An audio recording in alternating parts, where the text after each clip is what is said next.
जब अंग्रेजी अदालत में एक देशभक्त को सजा मिली, तब वहीं एक नारी के भीतर स्वतंत्रता की एक नई मशाल जल उठी। नमस्कार।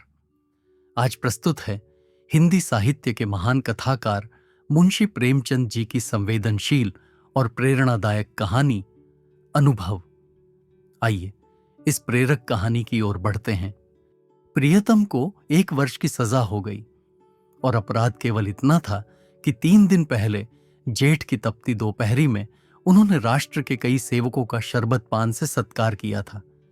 मैं उस वक्त अदालत में खड़ी थी। कमरे के बाहर सारे नगर की राजनैतिक चेतना किसी बंदी पशु की भांति खड़ी चीत्कार कर रही थी। मेरे प्राणधन हथकड़ियों से जकड़े हुए लाए गए। चारों ओर सन्नाटा छा गया। मेरे भीतर हाहाकार मचा हुआ था, मानो प्राण पिघला जा रहा हो।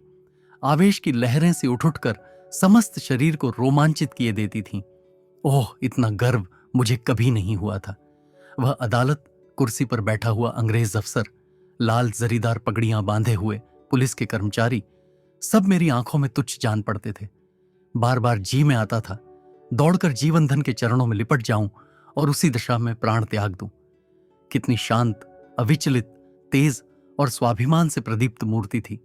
ग्लानि, विषाद या शोक की छाया भी न थी।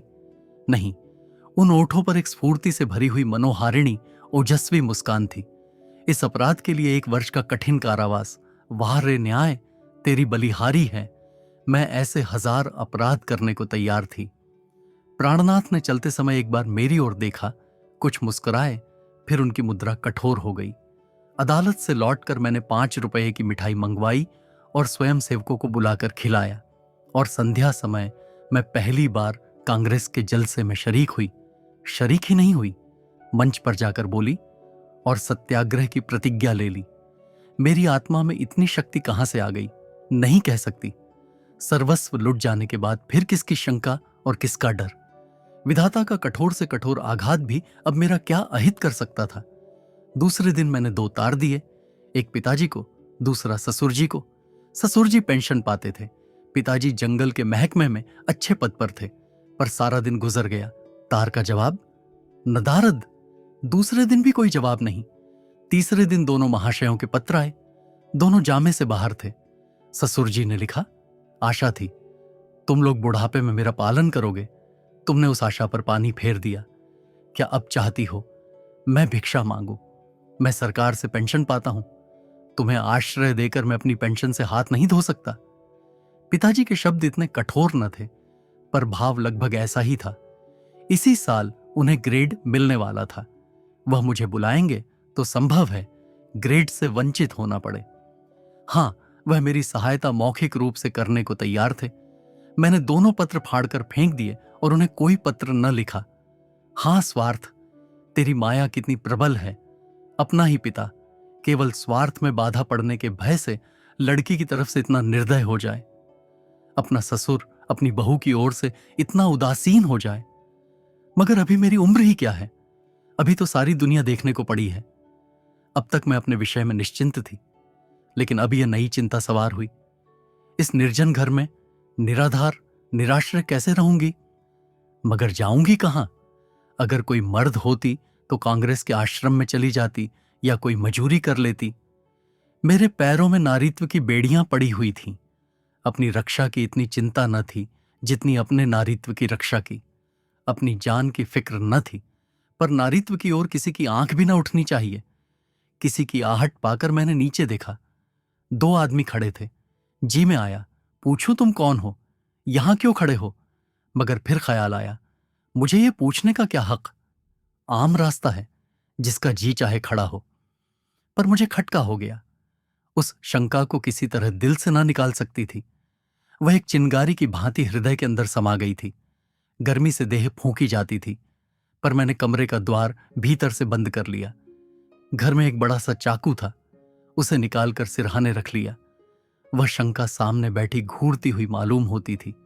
किसी ने पुकारा, मेरे रोए खड़े हो गए। मैंने द्वार से कान लगाया। कोई मेरी कुंडी खटखटा रहा था। कलेजा धक धक करने लगा। वही दोनों बदमाश होंगे। क्यों कुंडी खटखटा रहे हैं? मुझसे क्या काम है? मुझे झुंझलाहट आ गई। मैंने द्वार खोला और छज्जे पर खड़ी होकर जोर से बोली, कौन कुंडी खड़खड़ा रहा है? आवाज सुनकर मेरी शंका शांत हो गई। कितना ढाढ़स हो गया। ये बाबू ज्ञानचंद थे। मेरे पति के मित्रों में इनसे ज्यादा सज्जन दूसरा नहीं है। मैंने नीचे जाकर द्वार खोल दिया। देखा तो एक स्त्री भी थी। वह मिसेस ज्ञानचंद थी। यह मुझसे बड़ी थी। पहले पहल मेरे घर आई थी। मैंने उनके चरण स्पर्श किए। हमारे वहां मित्रता मर्दों ही तक रहती है, औरतों तक नहीं जाने पाती। दोनों जने ऊपर आए। ज्ञान बाबू एक स्कूल में मास्टर हैं, बड़े ही उदार, विद्वान, निष्कपट। पर आज मुझे मालूम हुआ कि उनकी पथ प्रदर्शिका उनकी स्त्री है। वह दोहरे बदन की प्रतिभाशाली महिला थी। चेहरे पर ऐसा रोब था मानो कोई रानी हो। सिर से पांव तक गहनों से लदी हुई। मुख सुंदर न होने पर भी आकर्षक था। शायद मैं उन्हें कहीं और देखती तो मुंह फेर लेती। गर्व की सजीव प्रतिमा थी। वह बाहर जितनी कठोर, भीतर उतनी ही दयालु। घर कोई पत्र लिखा? यह प्रश्न उन्होंने कुछ हिचकते हुए किया। मैंने कहा, हां, लिखा था। कोई लेने आ रहा है? जी नहीं, न पिताजी अपने पास रखना चाहते हैं, न ससुर जी। तो फिर क्या? अभी तो यहीं पड़ी हूं। तो मेरे घर क्यों नहीं चलती? अकेले तो इस घर में मैं न रहने दूंगी। खुफिया के 2 आदमी इस वक्त भी डटे हुए हैं। मैं पहले ही समझ गई थी दोनों खुफिया के आदमी होंगे। ज्ञान बाबू ने पत्नी की ओर देखकर मानो उसकी आज्ञा से कहा, तो मैं जाकर तांगा लाऊं? देवी जी ने इस तरह देखा मानो कह रही हो, क्या अभी तुम यहीं खड़े हो? मास्टर साहब चुपके से द्वार की ओर चले। ठहरो, देवी जी बोली, क्या तांगे लाओगे? कह। मास्टर साहब घबरा गए। हां, कह। एक तांगे पर 3 सवारियां ही बैठेंगी। संदूक, बिछावन, बर्तन भांडे क्या मेरे सिर पर जाएंगे? तो 2 लेता आऊंगा। मास्टर साहब डरते डरते बोले, एक तांगे में कितना सामान भर दोगे? तो 3 लेता हूं। अरे तो जाओगे भी। जरा सी बात के लिए घंटा भर लगा दिया। मैं कुछ कहने ना पाई थी कि ज्ञान बाबू चल दिए। मैंने सकुचाते हुए कहा, बहन, तुम्हें मेरे जाने से कष्ट होगा। और देवी जी ने तीक्ष्ण स्वर में कहा, हां, होगा तो अवश्य।